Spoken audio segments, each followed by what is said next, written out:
นู่นเลยนะไปตามน้ำ ไม่ได้นั่งลงเชี่ยวมากครับ ไปไม่ได้ ไม่ต้องกลัวนะครับ ครับ ผมพายมา20 ปีแล้วที่ VIP เลยน้ำด้วยโกงจับไม่เลยบ้านผมมีน้ำตก อ๋อเกาะอะไรครับ นี่ช่วงโควิดก็แย่เลย 2 ปีไม่ได้พายเลย เนาะใช่ไหมเพราะว่าเขา แล้วก็เข้าไปในเมือง เข้าไปในเมืองจะไปหางานทำก็ถามว่าขี่มอเตอร์ไซค์เป็นไหมผมขี่ไม่เป็น อ๋อเพราะ รถเก๋งก็ขับไม่ เกาะ เป็น ส่วนใหญ่คนที่แบบพายเรืออย่างเงี้ยคืออาศัยอยู่บนเกาะ แล้วก็โบกรถแต่ละคนก็มากัน มันคือบ้าน ใช่ใช่เดี๋ยวนะเนี่ยเดี๋ยวสามปีนะเลยเขาขายแบบประเทศ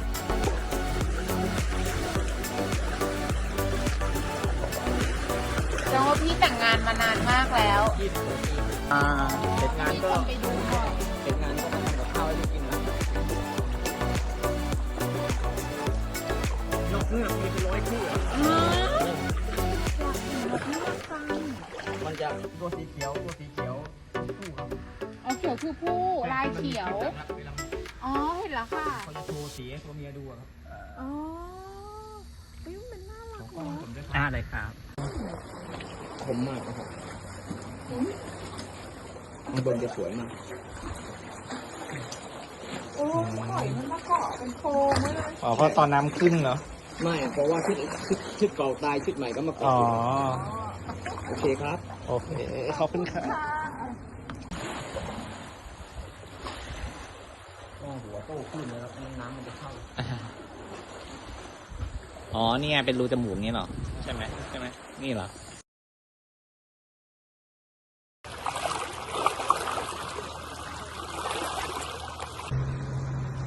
มันกับแคลเซียมครับ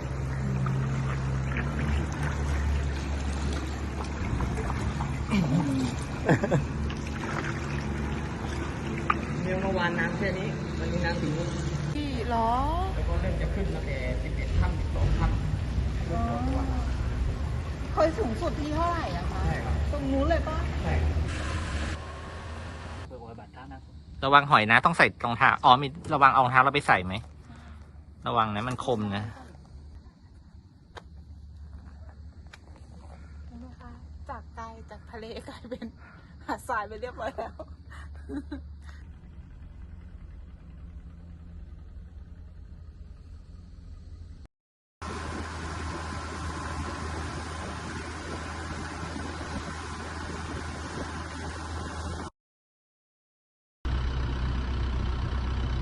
ต้องถ่ายรูปอาหารเหรอ เดี๋ยวเราเดินผ่านประตูราชวังนะครับก็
จ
ะหันมาได้วิดีโอ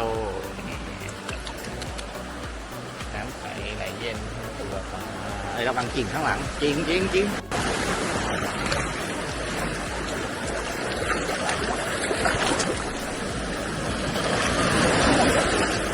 โอ้ยโอ้ยโอ้ย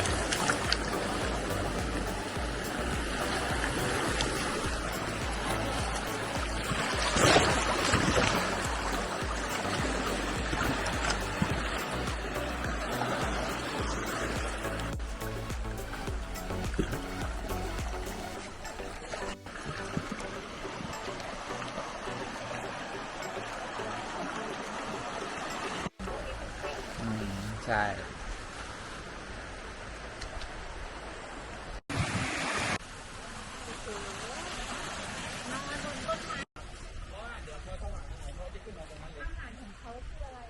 กบเพื่อเขียดที่อยู่ตามริมตลิ่งนะคะ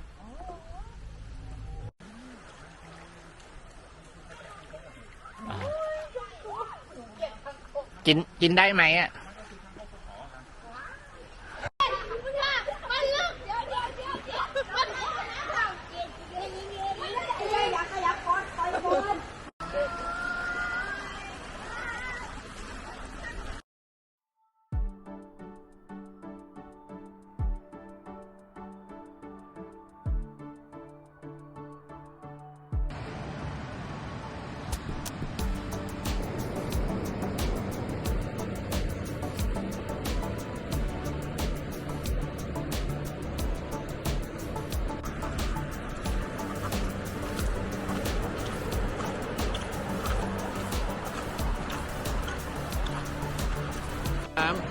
รูปหนึ่งนะเป็นวิดีโอ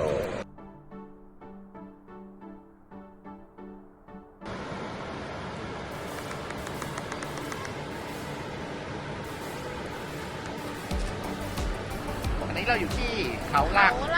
โรงแรมหน้าเรียบเขาหลัก ใช่